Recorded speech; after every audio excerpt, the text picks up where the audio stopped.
Online education society YouTube চ্যানেলে তোমাদের সবাইকে স্বাগত। তো আজকে আমরা আলোচনা করব ষষ্ঠ শ্রেণীর অর্থাৎ ক্লাস 6-এর পরিবেশ ও বিজ্ঞান।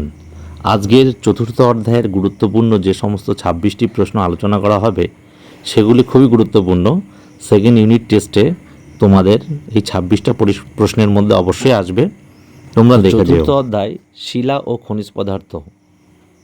নানান ধরনের শিলা, এখান থেকে যে সমস্ত প্রশ্নগুলো আসবে, তা প্রথম প্রশ্ন হলো ম্যাগমা কি? 2 নম্বরের প্রশ্ন, ম্যাগমা কি? উত্তর, মাটির যত গভীরে যাওয়া যায় চাপ এবং উষ্ণতা তত বৃদ্ধি পায়। পৃথিবীর গভীরে চাপ আর উষ্ণতা এতই বেশি যে সেখানে পাথর থাকে তরল অবস্থায়, একে বলে ম্যাগমা। 2 নম্বর প্রশ্ন, লাভা কি? ম্যাগমা যখন কোনো পাথরের ফাটল বা পাহাড়ের মুখ দিয়ে বাইরে বেরিয়ে আসে তখন তাকে বলে লাভা। 3 নম্বর প্রশ্ন, জমাট বাঁধা লাভাই হলো? উত্তর, আগ্নেয়শিলা। 4 নম্বর প্রশ্ন, আগ্নেয়শিলা কত প্রকার ও কী কী? আগ্নেয়শিলা 3 প্রকারের, যথা ব্যাসাল্ট, গ্রানাইট আর পিউমিস। 5 নম্বর প্রশ্ন, রেল লাইনের কালো পাথরগুলি কিসের টুকরো? উত্তর হবে ব্যাসাল্টের টুকরো। 6 নম্বর প্রশ্ন, ড্যাশকে ঝামা পাথর বলে? পিউমিসকে ঝামা পাথর বলে। 7 নম্বর প্রশ্ন, পিউমিস শিলায় ছিদ্র দেখা যায় কেন? তরল ম্যাগমায় দ্রবীভূত গ্যাস ম্যাগমার মধ্য দিয়ে বাইরে বেরিয়ে আসার সময় পিউমিসে ছিদ্র সৃষ্টি হয়। 8 নম্বর প্রশ্ন, পাললিক শিলা কীভাবে সৃষ্টি হয়? 2 নম্বরের, হ্রদ, নদী, সমুদ্রের জলের নিচে পলি জমা হয়ে ধীরে ধীরে সেই পলিস্তর মাটির নিচে চলে যেতে থাকে। মাটির নিচে গরম আর চাপে লক্ষ লক্ষ বছরে সেই পলি থেকে পাললিক শিলা তৈরি হয়। 9 নম্বর প্রশ্ন, পাললিক শিলায় কয় প্রকার ও কী কী? পাললিক শিলা 3 প্রকার, বেলে পাথর, শেল ও চুনাপাথর। 10 নম্বর প্রশ্ন, পরিবর্তিত শিলা কীভাবে তৈরি হয়? আগ্নেয়শিলা ও পাললিক শিলা মাটির গভীরে গরমে আর চাপে বদলে গিয়ে পরিবর্তিত শিলা তৈরি করে। 11 নম্বর প্রশ্ন, নিচের শিলাগুলির পরিবর্তিত রূপ লেখো। এটা খুবই গুরুত্বপূর্ণ প্রশ্ন। মার্বেল পাথর হবে পরিবর্তিত রূপ চুনাপাথর, শেল পরিবর্তিত রূপ স্লেট এবং গ্রানাইটের পরিবর্তিত রূপ নিস। 12 নম্বর প্রশ্ন, প্রকৃতিতে মুক্ত অবস্থায় পাওয়া যায় কোন মৌল? প্রকৃতিতে মুক্ত অবস্থায় পাওয়া যায় সোনা, অর্থাৎ সোনাকে মুক্ত অবস্থায় পাওয়া যায়। 13 নম্বর প্রশ্ন, ধাতুর খনিজ বা মিনারেল কাকে বলে?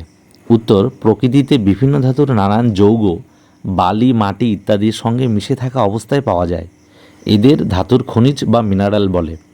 14 নম্বর প্রশ্ন, ধাতু নিষ্কাশন কি? উত্তর, খনিজ থেকে ধাতুকে আলাদা করে নেবার যে পদ্ধতি সেই পদ্ধতিকে ধাতু নিষ্কাশন বলে। 15 নম্বর প্রশ্ন, ধাতুর আকরিক বা ওর কি? উত্তর, যে খনিজ থেকে ধাতুকে সস্তায় ও সহজে বার করা সম্ভব তাকেই ধাতুর আকরিক বা ওর বলা হয়। 16 নম্বর প্রশ্ন, নিচের ধাতুগুলির প্রধান প্রধান আকরিকের নাম লেখো। ধাতুর নাম হচ্ছে লোহা, আকরিক হচ্ছে হেমাটাইট। ধাতুর নাম অ্যালুমিনিয়াম, ধাতুর প্রধান আকরিক বক্সাইট। এবং তামা, ধাতুর নাম তামা, যার প্রধান আকরিক কপার গ্লান্স। খুবই ইম্পর্টেন্ট প্রশ্ন এগুলো।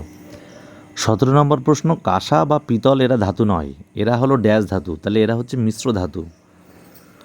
তামা ও টিন মিশিয়ে কি তৈরি হয়? ব্রোঞ্জ। ও পিতল তামা ও দস্তা ধাতুর মিশ্রণ, তাহলে ব্রোঞ্জ হচ্ছে তামা ও টিন মিশিয়ে, আর পিতল হচ্ছে তামা ও দস্তা ধাতু মিশিয়ে। এই মিশ্র ধাতুকে কিন্তু সংকর ধাতু বলে। এখান থেকে কিন্তু প্রচুর প্রশ্ন আসতে পারে। 18 নম্বর প্রশ্ন, ইস্পাত কী দিয়ে তৈরি হয়? ইস্পাত লোহা ও সামান্য কার্বন মিশিয়ে ইস্পাত বা স্টিল তৈরি করা হয়। 19, স্টেইনলেস স্টিল তৈরি হয় কীভাবে বা কী দিয়ে? লোহার সাথে ক্রোমিয়াম মিশিয়ে স্টেইনলেস স্টিল তৈরি হয়। 20 নম্বর প্রশ্ন তো গুরুত্বপূর্ণ ব্যাপক, জীবাশ্ম বা ফসিল কাকে বলে? উত্তর, আজ থেকে অনেক কোটি বছর আগে শামুক, মাছ, সাপ মারা গিয়ে মাটিতে চাপা পড়ে যায়। চাপা পড়ার পরে প্রথমে নরম অংশ নষ্ট হয়ে গেল, পড়ে থাকা অংশের উপর ধীরে ধীরে জমতে লাগলো পলি। মাটির নিচের এইসব মরা দেহাবশেষ একসময় পাথরে পরিণত হলো। এই পাথুরে দেহাবশেষ হলো জীবাশ্ম বা ফসিল। 21 নম্বর, ড্যাশ ড্যাশ আর ড্যাশকে বলে জীবাশ্ম জ্বালানি বা ফসিল ফুয়েলে? উত্তর হবে কয়লা, পেট্রোলিয়াম আর প্রাকৃতিক গ্যাসকে জীবাশ্ম জ্বালানি বা ফসিল ফুয়েল বলে। 22 নাম্বার, মানুষের সর্বাপেক্ষা বেশি ব্যবহৃত জীবাশ্ম জ্বালানি কোনটি? মানুষের সর্বাপেক্ষা বেশি ব্যবহৃত জীবাশ্ম জ্বালানি হলো কয়লা। 23 নাম্বার প্রশ্ন, পেট্রোলিয়াম শোধন করে আমরা কি কি পাই? উত্তর, পেট্রোলিয়াম শোধন করে আমরা কেরোসিন, পেট্রোল, ডিজেল ও এলপিজি ইত্যাদি পাই। 24 নাম্বার প্রশ্ন, রান্নার গ্যাসে কোন কোন গ্যাস থাকে এবং এলপিজির পুরো কথা লেখো। তো রান্নার গ্যাসে প্রোপেন ও বিউটেন গ্যাস থাকে। খুবই ইম্পর্টেন্ট প্রশ্ন। রান্নার গ্যাসে প্রোপেন ও বিউটেন গ্যাস থাকে। আর এলপিজির পুরো অর্থ হলো লিকুইফাইড পেট্রোলিয়াম গ্যাস, ইংলিশেও বানানটা লেখা আছে। 25 নাম্বার প্রশ্ন, প্রাকৃতিক গ্যাসের প্রধান উপাদান ড্যাশ। খুব ইম্পর্টেন্ট, উত্তর হবে মিথেন। 26 নাম্বার এবং লাস্ট প্রশ্ন, সিএনজি কি? উত্তর, শোধিত প্রাকৃতিক গ্যাসকে বেশি চাপে সিলিন্ডারে ভরে জ্বালানি হিসেবে ব্যবহার করা হয়। একেই বলে কম্প্রেসড ন্যাচারাল গ্যাস বা সংক্ষেপে সিএনজি। তো এগুলো তোমরা অবশ্যই পড়ে যেও, খুব গুরুত্বপূর্ণ প্রশ্ন, সেকেন্ড ইউনিট সামনে আসছে তার জন্যে। নমস্কার।